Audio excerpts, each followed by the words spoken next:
All right, so we're looking at the review of trigonometric functions activity answer key here, right? I projected the answer key because it's easier than me writing all the answers out. I mean, I can go through and explain some of the answers as we look at it, but so the first three here were just the basic trig graphs, right? So you were looking at the graph of the sine function, the graph of the cosine function, and the graph of the tangent function. Now, okay, you can memorize these graphs, right? Or you can realize that these graphs really came from the unit circle, right? So once around the unit circle was 2 pi, right? Because the radius of I'm sorry, the circumference of a circle with radius 1 is actually 2 pi, just from the circumference formula. So you can see sine starts out at 0. Why? Because the sine is actually the y value on the unit circle at 0, right? And the y value on the unit circle at 0 is 0. And then what happens between 0 and pi over 2, right, is the y value increases first to a half, then to the square root of 2 over 2, then to the square root of 3 over 2, and finally it reaches 1 at pi over 2. So you can see on the graph here how up there at pi over 2, that's where it reaches its maximum of 1. And then what happens? Then it starts coming back down to radical 3 over 2, radical 2 over 2, 1 half, and then back down to 0 at pi. And again, you can see at pi it's back to 0, right? And then what happens between pi and 3 pi over 2? Well, now it actually goes negative, right? Y becomes negative. Negative a half, negative radical 2 over 2, negative radical 3 over 2, and then negative 1, which is the minimum that it reaches at 3 pi over 2, which is right there, right? 3 pi over 2, negative 1.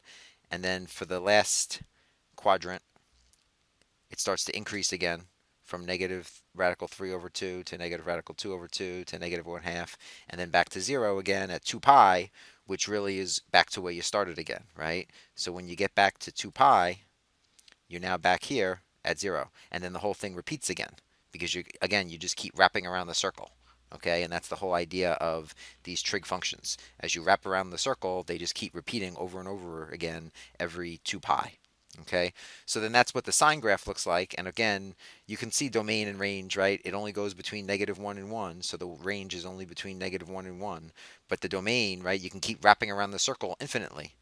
And the domain is negative infinity to infinity, right? All real numbers. And is this an even or an odd function? Well, it's an odd function. Remember what that meant? That meant that it's symmetric about the origin, or the other way to look at it is that f of negative x equals negative f of x, right? You can look at it that way. And then the cosine function, I'm not going to keep going back and forth between this and the unit circle, but the idea with the cosine function, of course, is that it's the x value on the unit circle at that angle, right? So at 0, what's the x value? It's 1. So you can see how it starts out at 1, then goes down to 0 at pi over 2, then goes down to negative 1 at pi, back up to 0 at 3 pi over 2, and then by the time you've gotten to 2 pi, it's back to where it started again at 1.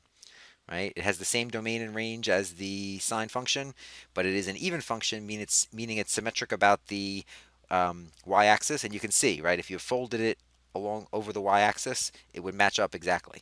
So what does it mean for it to be an even function? It means that f of x is the same as f of negative x, right? And then you can look at tangent. Now the difference with tangent is there's a couple times where it's undefined, right? Because what is tangent? Tangent, as we know, is really the sine divided by the cosine. So it's really the y value divided by the x value. So when the x value is 0, it's going to be an undefined function, right? So you can see that there at pi over 2, and then at 3 pi over 2, at negative pi over 2, it actually has an asymptote because it's undefined at the cosine at those values, because the cosine of x equals 0 at those values. And then the difference is the range is all real numbers, right? It goes from negative infinity to positive infinity. And when does it approach those values? It approaches those, really negative values and really positive values close to the asymptotes, right? So as it approaches the asymptotes, it gets really big or it gets really small, depending on where you're going from, right? So again, I mean, those graphs, you kind of should really know what they look like: the basic sine, the basic cosine, and the basic tangent graphs, right? And again, the one distinction is between sine, cosine, and then tangent is the period is pi, not 2 pi, right? The period of the sine and cosine function is actually 2 pi, okay? So those are the basics with the graphs.